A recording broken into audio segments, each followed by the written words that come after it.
رسول اللہ صلی اللہ علیہ وسلم نے فرمایا، اللہ کو سب سے زیادہ پسندیدہ کام مسلمان کو خوش کرنا ہے۔ زندگی بہت عجیب ہے۔ ہم کسی بھی چیز کے بغیر آتے ہیں، پھر ہم ہر چیز کے لیے لڑتے ہیں، پھر ہم ہر چیز چھوڑ کر بغیر کسی چیز کے رخصت ہو جاتے ہیں۔ ہار نہ مانو، دعا کرتے رہو، انشاءاللہ بہت جلد تمہاری ساری دعائیں قبول ہونے والی ہیں۔ بس تم ہمت نہ ہارنا، خود کو اکیلا نہ سمجھنا۔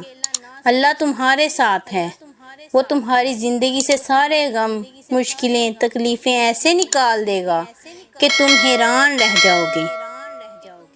دعائیں کروائی نہیں جاتی، دعائیں لی جاتی ہیں، کسی کا مشکل میں ساتھ دے کر تو کسی کی مسکراہٹ کی وجہ بن کر۔ بانو قدسیہ کہتی تھی، ہم سفر خوبصورت نہیں بلکہ مخلص ہونا چاہیے۔ جس کو مخلص انسان مل جائے وہ دنیا کا سب سے امیر ترین انسان ہے۔ رب فرماتا ہے، سب کچھ چھوڑ کر اندھا اعتبار کر لو مجھ پر، یقین کرو میں اپنے وعدوں کا بڑا سچا ہوں۔ یہ بے بسی تو تمہارے یقین کا امتحان ہے۔ اللہ کا شکر ادا کیا کرو۔ قرآن پاک بھی الحمدللہ سے شروع ہوتا ہے۔ وہ جانتا ہے صبر کی راہ آسان نہیں، اس لیے وہ اپنے بندوں کو اکیلا نہیں چھوڑتا۔ دعاؤں کا مسلسل تمہارے لبوں کی تسبیح بن جانا اللہ کی طرف سے تمہارے لیے قبولیت کا ایک اشارہ ہے۔ اور دعائیں مانگتے رہو، اسے اپنے بندے کے اٹھے ہوئے ہاتھوں کی لاج رکھنا آتا ہے۔ قبولیت کے لیے نشانی ڈھونڈ رہے ہو، اس سے واضح نشانی اور کیا ہوگی کہ اللہ اب تک تمہارا دل دعاؤں میں لگائے ہوئے ہے۔ فرمانے مصطفیٰ صلی اللہ علیہ وسلم، جب تو مریض کے پاس جائے تو اس سے کہہ کہ تیرے لیے دعا کرے، کہ اس کی دعا فرشتوں کی دعا کی طرح ہے۔ کچھ لوگ اپنے خلوص کی وجہ سے اور کچھ لوگ اپنی منافقت کی وجہ سے عمر بھر یاد رہ جاتے ہیں۔ جب آپ کو اللہ کسی کی منافقت دکھا دے تو اس سے بھرے مت، اسے ایسے چھوڑ دیں جیسے وہ حیات ہی نہیں ہے۔ اللہ کا شکر ادا کریں اور زندگی میں آگے بڑھ جائیں کہ یہ رب کا بڑا کرم ہے کہ وہ لوگوں کی حقیقتیں ہمیں جلد دکھا دیتا ہے اور بچا لیتا ہے ایسے لوگوں کے شر سے۔ مولا علی کا فرمان ہے، تم کسی کو دل سے چاہو اور وہ تمہاری قدر نہ کرے تو یہ اس کی بد نصیبی ہے، تمہاری نہیں۔ تکبر انسان کو عرش سے فرش پر لے جاتا ہے اور عاجزی انسان کو فرش سے عرش پر پہنچا دیتی ہے۔ جب لوگ کہتے ہیں بس کچھ اور سال صبر کر لو پھر سب ٹھیک ہو جائے گا، انہیں کون بتائے یہ کچھ سال کرتے کرتے خوبصورت سال تباہ ہو جاتے ہیں، ہم اندر سے مر جاتے ہیں، بہت سی تلخیاں ہمارے اندر گھر کر لیتی ہیں اور ہم مثبت سوچنے کے قابل نہیں رہتے۔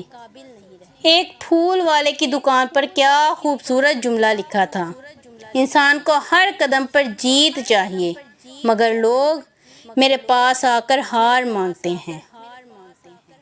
انقلاب وہاں آتے ہیں جہاں مظلوم متحد ہوں، اور جہاں مظلوم اپنے پسندیدہ ظالم کے لیے آپس میں لڑیں وہاں انقلاب نہیں، قحط آتے ہیں۔ زندگی بعض دفعہ ہماری اوقات سے بڑھ کر قربانی مانگ لیتی ہے۔ حضرت علی نے فرمایا، ہمیشہ اخلاق سے بات کرو، کیونکہ انسان پر سب سے زیادہ مصیبتیں اس کی اپنی زبان کی وجہ سے آتی ہیں۔ حضرت علی کا فرمان ہے، اگر رشتہ ضروری ہے تو بات بھول جاؤ، اور اگر بات ضروری ہے تو رشتہ بھول جاؤ۔ حضرت علی نے فرمایا، ایمان اور حیا دو ایسے پرندے ہیں کہ اگر ان میں سے ایک اڑ جائے تو دوسرا خود ہی اڑ جاتا ہے۔ اخلاق وہ موتی ہے جس کی کوئی قیمت نہیں ہوتی مگر اس سے ہر چیز خریدی جا سکتی ہے۔ خود سے باتیں کرنے کے فائدے۔ خود سے باتیں کرنے سے مدافعتی نظام بہتر ہوتا ہے۔ سٹریس کم ہوتا ہے۔ روزانہ سوتے اور جاگتے وقت خود سے مثبت انداز میں بات کرنے سے ذہنی صحت اچھی ہوتی ہے، زندگی میں سکون اور خود پہ یقین بڑھتا ہے۔ مشکل وقت میں خود سے بات کرنے سے ہمت اور موٹیویشن ملتی ہے۔ اچھے لوگوں سے بھی غلطیاں ہو جاتی ہیں، اس کا مطلب یہ نہیں کہ وہ برے ہو گئے ہیں، بلکہ اس کا مطلب یہ ہے کہ وہ بھی انسان ہیں۔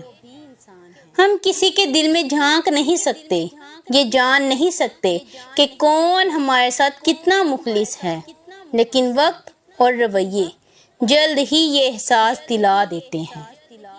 یہ زندگی صرف تب تک ہلکی ہے جب تک سارے بوجھ ماں باپ نے اٹھائے ہوں۔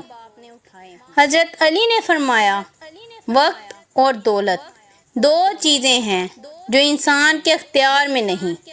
وقت انسان کو مجبور اور دولت مغرور بنا دیتی ہے۔ انسان پریشانیوں کی گنتی کرنے کا ماہر ہے، لیکن نعمتوں کا حساب رکھنا بھول جاتا ہے۔ حضرت علی نے فرمایا، 3 رشتے بے نقاب ہو جاتے ہیں، بڑھاپے میں اولاد، مصیبت میں دوست اور غربت میں بیوی۔ معاف کرنا سیکھیں۔ اللہ نے نماز میں بھی سجدہ سہو رکھا ہے، اور لوگ ہیں کہ ایک غلطی بھی معاف نہیں کرتے۔ جن پہ بولنا جچتا ہو ان کی خاموشی دکھ دیتی ہے۔ کوئل کوک چھوڑ دے تو باغ ویران لگتے ہیں۔ اپنے لیے نہیں تو اپنے پیاروں کے لیے ہی جئیں۔ تمباکو نوشی سے انکار، زندگی سے پیار۔ حضرت علی کا فرمان ہے، 3 انسان 3 چیزوں سے محروم رہیں گے، غصے والا صحیح فیصلے سے، جھوٹا عزت سے، اور جلد باز کامیابی سے۔ جس کا ارادہ برا ہوتا ہے، اس کا تیر خود اسی کی طرف پلٹتا ہے۔ جس کے پاس دعا موجود ہے، اس کے پاس تمام حل موجود ہیں۔ اللہ ہر بیٹے کا خواب سچا کرے اور ہر بیٹی کا نصیب اچھا کرے۔ اچھا وقت اور اچھے لوگ ہر کسی کے مقدر میں نہیں ہوتے۔ جب بھی ان میں سے کوئی مل جائے تو اسے ضائع نہیں کرنا چاہیے۔ صبر دے کر نہیں بھیجا جاتا، آہستہ آہستہ ہر آزمائش پر عطا کیا جاتا ہے، ورنہ انسان تو اپنی پہلی آزمائش کو ہی آخری حد مان لیتا۔ دل میں اترنے کے لیے سیڑھیوں کی ضرورت نہیں، بلکہ اچھے الفاظ اور اچھے اخلاق کی ضرورت ہوتی ہے۔ جو اللہ نے تمہارے لیے لکھ دیا ہے، اسے تم سے دنیا کا کوئی شخص نہیں چھین سکتا۔ نرم الفاظ پر خرچ کچھ نہیں ہوتا، لیکن ان کی قیمت بہت زیادہ ہوتی ہے۔ جن کے دل میں مکافات عمل کا خوف ہو، وہ لوگ برا سوچنے سے پہلے کئی بار سوچتے ہیں۔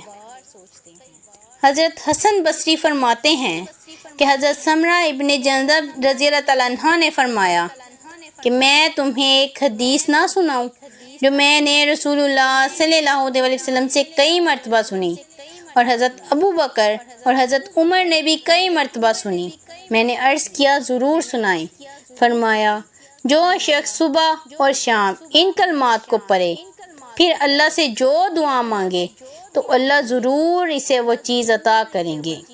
وہ دعا یہ ہے، اللہم انت خلقتنی وانت تہدینی وانت تطعمونی وانت تسقینی وانت تمیتنی وانت تحیینی۔